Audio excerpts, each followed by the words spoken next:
Una vez más nos encontramos aquí desde la universidad con una nueva temática por abordar, perdón. En esta ocasión, el título que tenemos para ofrecer a la reflexión es la naturaleza interdisciplinaria y transdisciplinaria de la complejidad. Un conjunto de ideas vienen a mi mente a partir de esta propuesta de título de conferencia.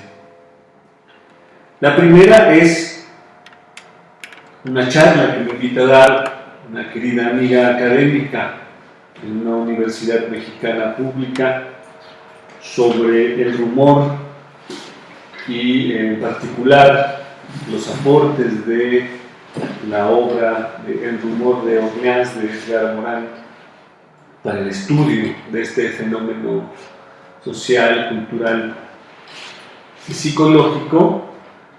Se me ocurre decir frente a sus estudiantes que uno de los principales retos de las ciencias sociales y en general de buena parte de las ciencias, y por ello mismo la relevancia de hablar de la complejidad en esta conferencia, es que deben afrontar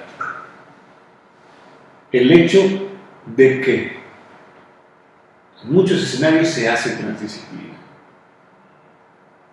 Que la transdisciplina es, en realidad, en muchos casos, ya una realidad que se practica, pero que no se ha logrado concretar del todo en términos epistemológicos. En buena medida, entonces, vamos a adelantar una conclusión: la epistemología de la complejidad toma esa apuesta. Y la figura de Basarab Nicolescu tendrá una resonancia especial. Entonces, lo que me llevó a pensar que esta amiga mía, académica, pusiera de pronto un ceño fruncido ante esta idea de que debemos afrontar la transdisciplina, me resultó especialmente curioso, porque estábamos hablando de una charla sobre el rumor. Y empecé diciendo que es un fenómeno de interés para la sociología, para las ciencias de la comunicación, para la psicología y para la antropología. 4 disciplinas siendo tocadas por un fenómeno de la realidad para intentar comprenderlo. Cada una de ellas ha hecho sus aportaciones. Buena parte de las aportaciones que han hecho les vinculan, las relacionan en un conocimiento que, desde mi punto de vista, tendría una tendencia transdisciplinar. Ahora, el marco en el que esta charla se dio fue en la carrera de Ciencias de la Comunicación. Fíjense ustedes que las ciencias de la comunicación es el resultado de una asociación de la interrelación de las disciplinas referidas para estudiar otro fenómeno de la realidad con sus diferentes manifestaciones. La comunicación como problemática de investigación. Cuando esta querida amiga frunce el ceño y en su momento dice, matiza ante sus estudiantes que sí, que la interdisciplina y la transdisciplina están en el debate actual sobre las ciencias, se debe tener mucho cuidado en el eclecticismo y la falta de rigor. Bueno, este salto tan grande del concepto de transdisciplina al problema del eclecticismo y de la falta de rigor me llevaría a preguntar si este matiz nos llama la atención más sobre una desconfianza entre quienes van a investigar que por lo que produzca la transdisciplina misma. Es decir, es una suerte de llamado desde el control, desde la figura del poder, para sostener en ciertos márgenes lo que en principio en una licenciatura en comunicación debería ser un lanzamiento, un llamado hacia la aventura comprensiva. Imagino que en esta idea del eclecticismo, de esta preocupación por no caer en una suerte de desorden metodológico, de mezcla conceptual, la querida amiga se refería a que probablemente los jóvenes de la licenciatura en Ciencias de la Comunicación con la que ella tenía vínculos podrían recaer, ¿no? Ante la falta de una disciplina, de un rigor en sus lecturas, en su manejo conceptual, en digresiones, en malos manejos conceptuales. Bueno, sí, esta es una parte del cuidado que se debe tener. Pero existen círculos académicos en donde el concepto de transdisciplina suele producir estas gesticulaciones, estas interrogantes sobre si estamos en el momento justo de abordar y atender al respecto. Bueno. Decía hace un momento que entre las primeras modulaciones que se hacen cuando se mienta, cuando se menciona el término de transdisciplina, aparece el asunto del método. Esta idea de que el método puede ser transgredido por el eclecticismo. Esa piedra de toque de la ciencia puede ser lastimada por el eclecticismo, por esta búsqueda de combinar, de mezclar con cierta coherencia, aunque sin una aspiración orgánica, teórica, un fenómeno. Bueno, ahí tenemos una especie de resabio, una especie de manifestación muy clásica de lo que debería ser el método. ¿Qué hay detrás de la producción del conocimiento científico, aún hoy, entre algunos de los académicos, que lleva a estos productores de ciencia a reparar cómo llegan a este conocimiento, a preguntarse si tienen condiciones de acumulación o no? Es decir, a hacerse preguntas epistemológicas. El problema de la verdad como diamante en el origen carbonífero de lo que observamos parece haber movido el piso de muchas personas que se dedican a la academia. Las leyes universales y lo universal, cuando se habló sobre la idea de que el lenguaje, el uso teórico, es una restricción en términos de que coloca márgenes asociados a una cultura sobre los cuales se intentará abordar el fenómeno. Es decir, la universalidad del conocimiento científico tiene márgenes asociados a los postulados que desde una cultura se hacen para comprender. Y por el otro lado, si pensamos en que el método no es móvil y que entonces debe ser protegido de ser raspado por el eclecticismo, ¿es acaso que el método no tiene un desarrollo histórico? ¿No ha sido tocado por las transformaciones históricas de los debates sobre la epistemología? ¿No? Recordemos a Kuhn, que ya lo habíamos mencionado en alguna otra charla. Desde mi punto de vista, él trata de aclarar que los paradigmas tienen como característica principal la selección de problemas y por tanto tienen la intención a la vez de proyectar soluciones posibles a estos. El acto de crear conocimiento científico como ejercicio humano y ejercicio de pensamiento tiene estrecha relación con el espacio y el tiempo en que se ejerce ese proceso de conocimiento y supone también que hacer ciencia es situarse ante problemas, objetos y fenómenos desde un sitio cultural.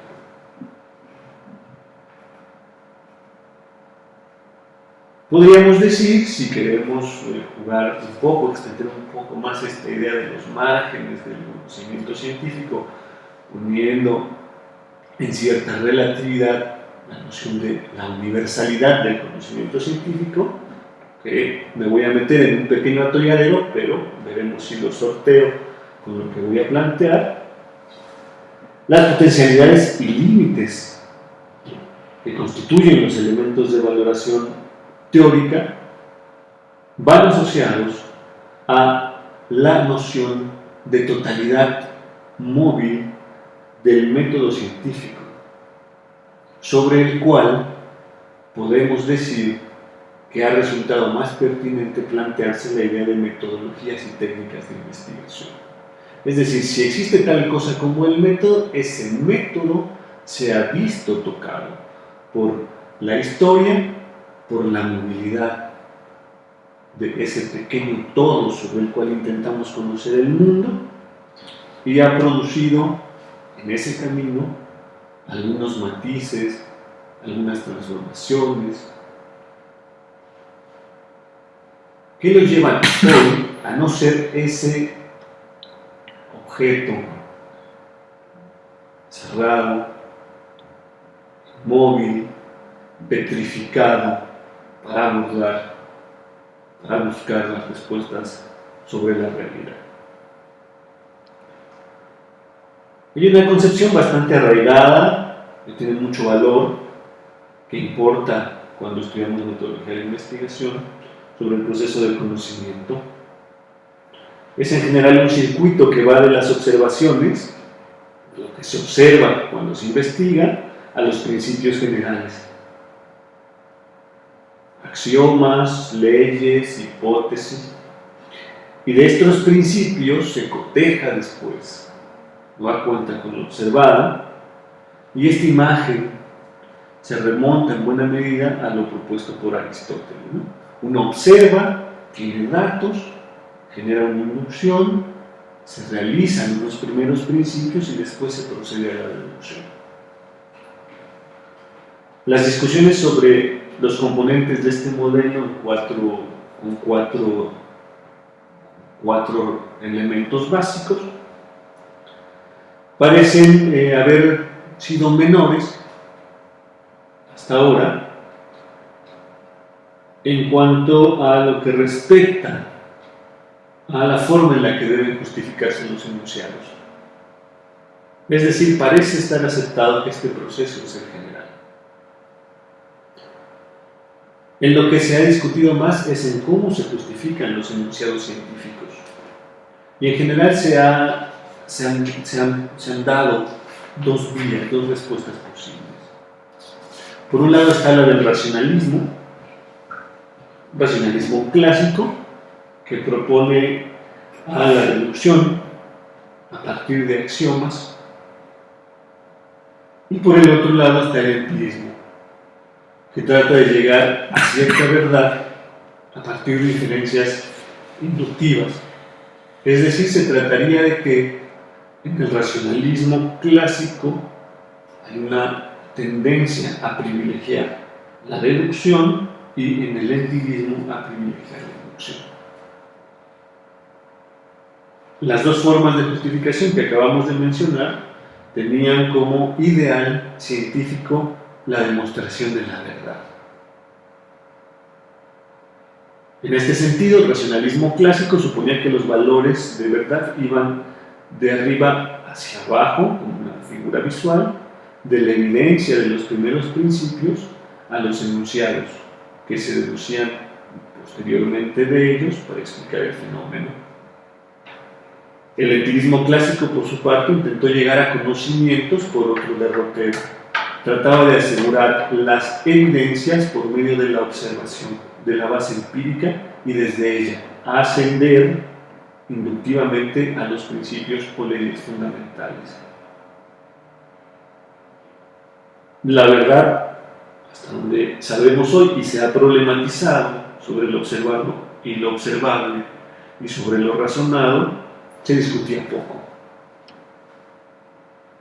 Posteriormente, el problema de la verdad se habrá de debatir y nos introduce a un escenario de cierta incertidumbre.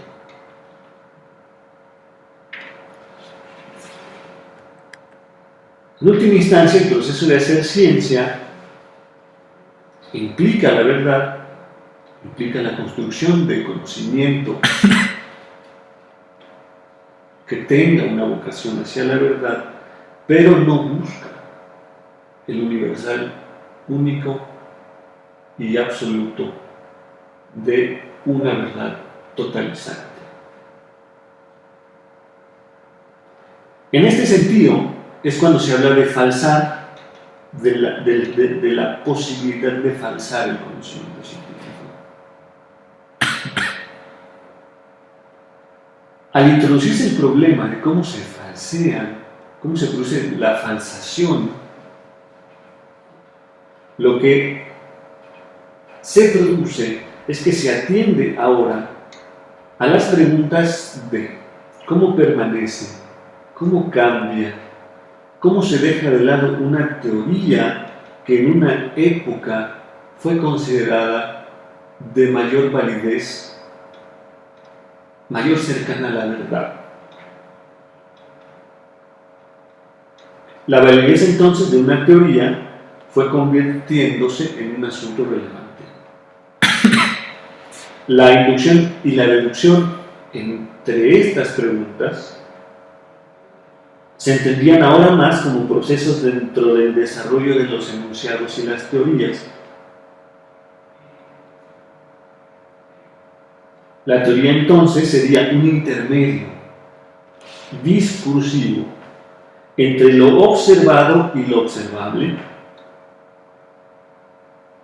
de tal suerte que para acceder al conocimiento hay que pensar también en cómo se transmite este. Los sentidos, los registros, la tradición y el extrañamiento ante el habitual se instalan como aspectos fundamentales. Y cuando se instalan como aspectos fundamentales del proceso de investigación, entonces la idea de que el método es un objeto inmóvil parece quebrarse. Voy a repetir. De acuerdo con mi observación sobre el hecho de que se postula la idea de que un conocimiento se puede falsar en el proceso histórico del desarrollo de la ciencia, se instauran como problemáticas el problema de los sentidos, de los registros, de la tradición y del extrañamiento. Y entonces producen una suerte de ruptura epistemológica importante. En ese sentido, podríamos decir, lo que ocurre es que la concepción de la ciencia está entre el qué y el cómo conocer en una complejidad que yo intuyo estaría en tres momentos. El primer momento, muy cercano al modelo racionalista clásico, que inicia con la pregunta ¿qué se desea conocer? Y como segundo momento, ¿cómo postular lo conocido? Es decir, ¿cómo crear la teoría? Y ahí entonces la relación sujeto-objeto derivan en la teoría, y esa teoría debería tener como condición última la postulación de una ley de acceso al universal. Sin embargo, este es un periodo iniciático del conocimiento epistemológico y de la creación de la ciencia. No puede ir desvinculado la producción de la ciencia del proceso de desarrollo cultural. ¿Cuál sería el segundo momento desde mi punto de vista que quiero plantear y dejarlo para ustedes hacia la discusión, incluso hacia la posibilidad de ser rebatido? Que se pasa a mal momento en el que se pregunta en primera instancia qué se conoce y cómo se puede conocer mejor. Para después postular una relación entre lo que ya se conoce y lo que se mira como desconocido. Lo que se intuye como desconocido. ¿Qué de esa ley, qué de esa teoría dejó de lado algo que un nuevo investigador está empezando a mirar, está empezando a observar? Entonces la relación sujeto-objeto coloca ahora al objeto en una relación de teorías dual y posteriormente múltiple, y esas teorías evidentemente producidas por sujetos, en este intercambio, en esta retroacción, en donde intervienen, repito, los sentidos, los procesos de registro, la tradición anterior, es decir, la teoría previa y la nueva teoría, el principio del debate científico. En la medida en que la sociedad occidental que funda la noción de ciencia se vuelve más compleja, en que asume que ya se ha producido conocimiento científico, entonces la metodología pasa a un tercer momento que inicia, desde mi punto de vista, con la pregunta: ¿qué no se conoce aún de lo ya conocido, con relación a lo ya conocido? Para identificar elementos de lo que no se conoce aún, hay que retomar los postulados previos y entonces formular una propuesta de entendimiento de eso nuevo desconocido. ¿Qué es lo que cambia aquí? Bueno, lo que cambiaría es que la cantidad de teorías sobre las que hay que retomar, sobre las que hay que indagar, crece.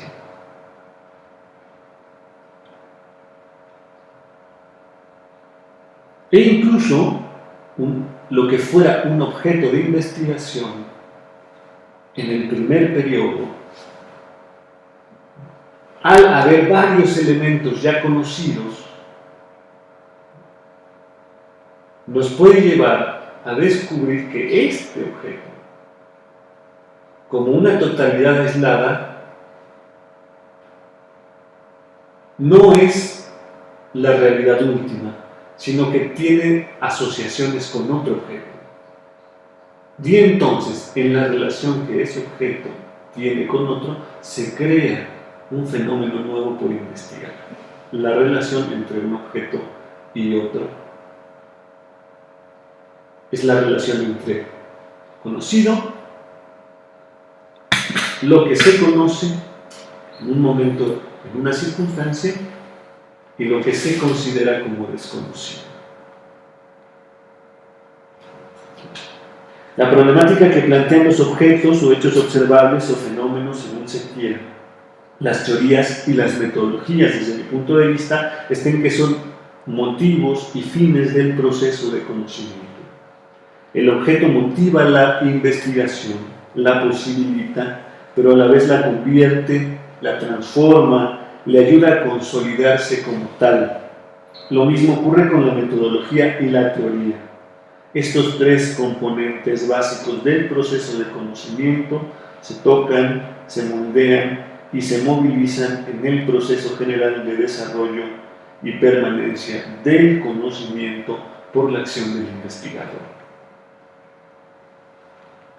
Se trata entonces de un conocimiento que emana de una dinámica que podríamos definir, si quieren, compleja.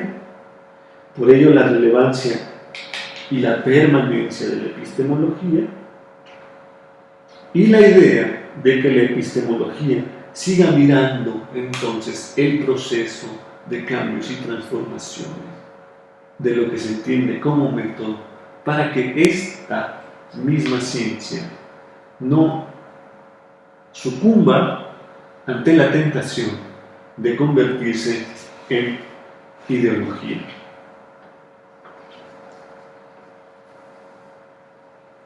Bueno, ¿de dónde sacó este señor que hay una tentación posible de poder convertir a la ciencia en ideología? Paul Václavic, en su ensayo Componentes de la realidad ideológica, hace una revisión general del concepto de ideología, formula 8 tesis sobre la construcción y desarrollo de estas, y dedica un pequeño apartado a la ciencia. Previo a hablar al respecto, Václavic define la ideología como una realidad construida en virtud del supuesto de la obligatoriedad de la doctrina, de aspiración generalmente universal y única. Es a partir de esto que Václavic entonces retoma el concepto de ciencia y dice que si se mantiene en algunos sectores académicos la idea de que el rigor metodológico con base en observaciones y experimentos objetivos, repetibles, asociados principalmente a la constatación en todo momento, y en donde los pasos del método tienden a ser mirados de manera doctrinal, lo que se verá es el palidecimiento del conocimiento científico y su vinculación con el desarrollo real de la humanidad. En la actualidad sabemos que las teorías más acabadas, principalmente de las ciencias exactas, no han podido escapar a la complejidad de los fenómenos que estudian. De hecho, de ellas emana, como lo ha reconocido Edgar Morin, buena parte de los insumos de lo que hoy se conoce como teoría y epistemología de la complejidad, pues el hecho de estudiar un fenómeno supone ya un conjunto de consideraciones que para toda ciencia que se jacte de ser seria debe contemplar. Es decir, la supuesta universalidad de la ciencia ha puesto énfasis, de acuerdo con Paul Václavic, en un solo tipo de hechos: los hechos científicos de orden 1, que él les llama así, fenómenos naturales, físicos, de orden material, que pueden obtenerse mediante la observación y el experimento. Se pregunta Václavic, ¿pero qué hay de los hechos que dan significado, que dan valor, que sostienen a los hechos del orden 1, en términos culturales? Los hechos que asignan sentido a la existencia humana, hechos científicos de orden 2. Václavic dirá que la pretensión de quienes hacen de la ciencia ideología está en confundir los hechos de orden 1 con los del orden 2, asumiendo que lo que única y exclusivamente da sentido a la existencia humana son aspectos asociados a los fenómenos físicos, a los fenómenos naturales, a los fenómenos que pueden ser constatados experimentalmente.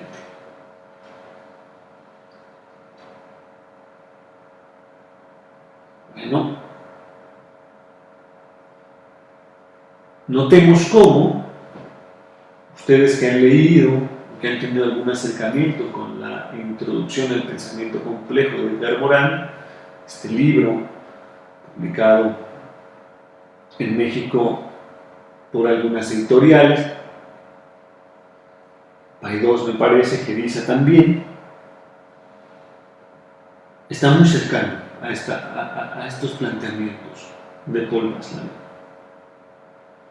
Estas argumentaciones nos permiten acercarnos con mayor claridad a la idea de que existe una correlación entre los hechos de orden 1 y de orden 2 y que tienen una implicación. Dice Václavic que ninguna teoría o explicación científica supera, en el mejor de los casos, una interpretación del mundo coherente, pertinente y comprometida. Pero que sin embargo, esta teoría, esta formulación, nunca va a ser la realidad misma. Y es que entonces la complejidad de los fenómenos nos obliga a elegir una aproximación, un conjunto de elementos para aspirar a comprenderlo. Y a la manera de la teoría de la complejidad, si entre esos elementos logramos aproximarnos a aquellos más significativos para comprender lo que suponemos es la totalidad del fenómeno, hemos avanzado. Pero por eso importa lo significativo. Lo significativo asociado a lo material, lo significativo asociado a lo físico, lo significativo asociado a lo que se considera estrictamente natural. Imaginemos un parque de diversiones. Si quisiéramos estudiar la arquitectura de un parque de diversiones, habría que hacer una revisión de los tipos de construcciones, de las características formales, de los materiales de que están hechos, las condiciones en que se encuentran y finalmente, en función de esto, dar un conjunto de recomendaciones que posibiliten el buen funcionamiento de todas y cada una de estas construcciones. Por otro lado, tenemos la opción de comprobar las leyes físicas y mecánicas asociadas a los juegos. Podríamos revisar los ensambles de cada uno de estos juegos y determinar qué leyes físicas se mantienen en control, cómo posibilitan los movimientos asociados a la diversión intuida por la persona y la energía que requieren, que utilizan, así como las velocidades que producen. Sobre el ejemplo anterior, entonces, podríamos preguntar, ¿qué sentidos tiene que funcionen adecuadamente? Que sus movimientos y la velocidad se ajusten a las leyes físicas y al control. ¿Qué da sentido a tales construcciones y por qué un inventario de sus condiciones resulta importante?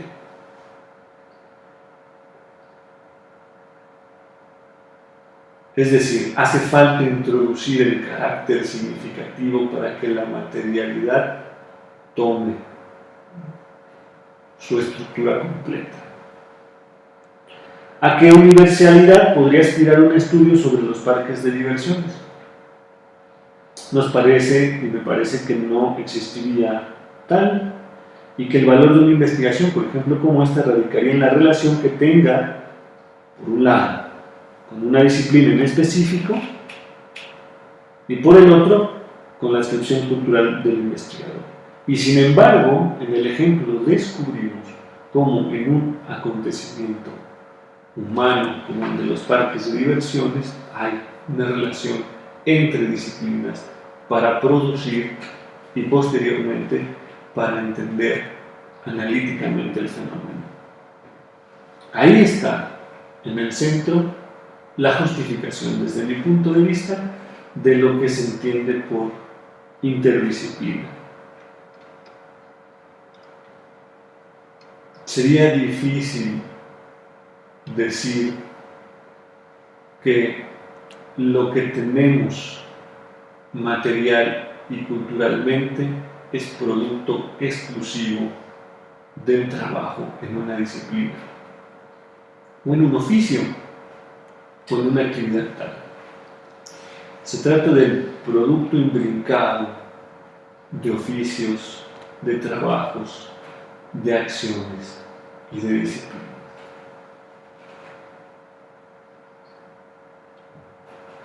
Bueno, una vez que llegamos al concepto de interdisciplina, vamos a concluir qué se entiende por interdisciplinariedad, qué se entiende por transdisciplinariedad. André Bourguignon, en su artículo de la pluridisciplinariedad a la transdisciplinariedad, relata que la noción de transdisciplinariedad podría ser rastreada desde su punto de vista hacia 1955, con una afirmación que hace Niels Bohr, quien dice que el problema de la unidad del conocimiento está íntimamente ligado a nuestra búsqueda de una comprensión universal, en una búsqueda por elevar la cultura humana. Esa noción de universalidad nosotros ya la hemos matizado y me parece que debería ser sustituida por la idea de una comprensión de totalidades, en una búsqueda por elevar la cultura humana. Se trata de una esperanza por comprender de manera armónica, dice Bohr, los aspectos cada vez más vastos de nuestra situación como humanos.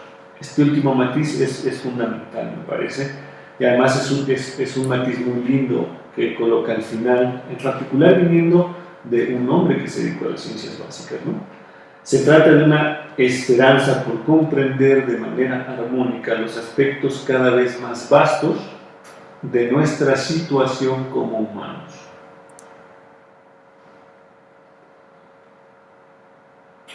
De acuerdo con Bourguignon, entonces, aquí habría un primer acercamiento a mediados de los años 50, un coqueteo con la noción de transdisciplina. Pero es Jean Piaget, de acuerdo con este mismo autor, quien en 1970 en un congreso dice que ante la etapa de las relaciones interdisciplinarias, Piaget afirma que las relaciones interdisciplinarias podemos esperar la aparición de una etapa superior, que sería transdisciplinaria, la cual no se limitaría a las interacciones y las reciprocidades entre investigaciones especializadas, sino que ubicaría las relaciones disciplinarias en el seno de un sistema total, sin fronteras estables entre disciplinas. Quiero recalcar la parte en donde Piaget dice un sistema total, la ciencia, si lo queremos ver así, sin fronteras estables entre disciplinas. Cada disciplina tiene sus fronteras, pero esas disciplinas no representan muros infranqueables, no representan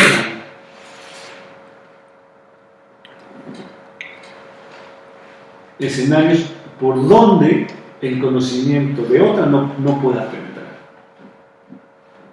y no se puedan tocar y no se puedan fundir.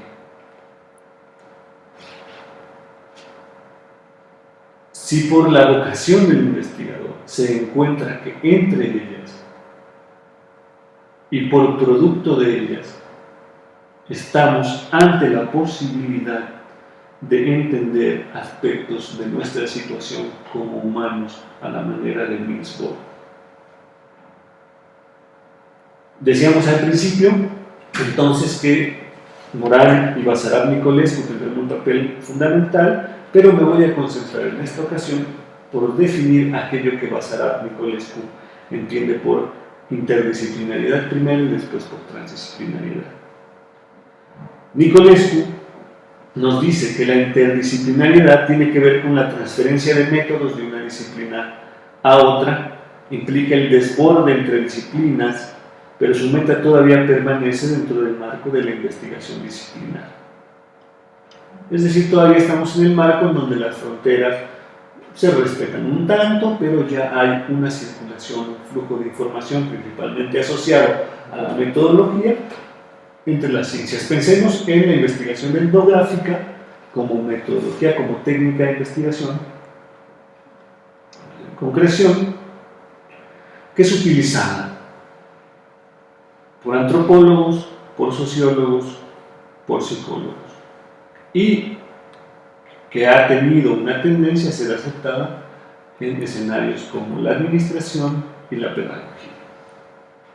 Y estamos ante un escenario que constata la interdisciplinariedad. Nos dice Nicolescu respecto al concepto de transdisciplina: se trata del análisis en el que acontece simultáneamente entre las disciplinas, a través de las disciplinas y más allá de las disciplinas. Con la transdisciplinariedad se aborda la dinámica que se genera vía la acción de varios niveles de realidad al mismo tiempo. La transdisciplinariedad se propone ir más allá de la mera integración o cooperación entre disciplinas, para replantear la cuestión de la interconexión de los campos del conocimiento desde una perspectiva doble. La primera parte de esta perspectiva doble es situar al hombre como el actor central de un viaje integrador del conocimiento, capaz de revelarle la comprensión de su destino como humanidad. Número 2, situar al conocimiento humano como un vasto océano interconectado de conocimientos y saberes solidarios, sin fronteras definidas, que constituye y refleja la más alta creación que como humanidad hemos sido capaces de lograr.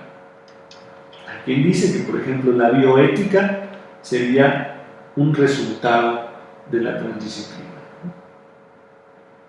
Lo que hoy tenemos como un progreso científico biológico debe ser analizado a la luz de lo que vamos a entender como el destino de la humanidad.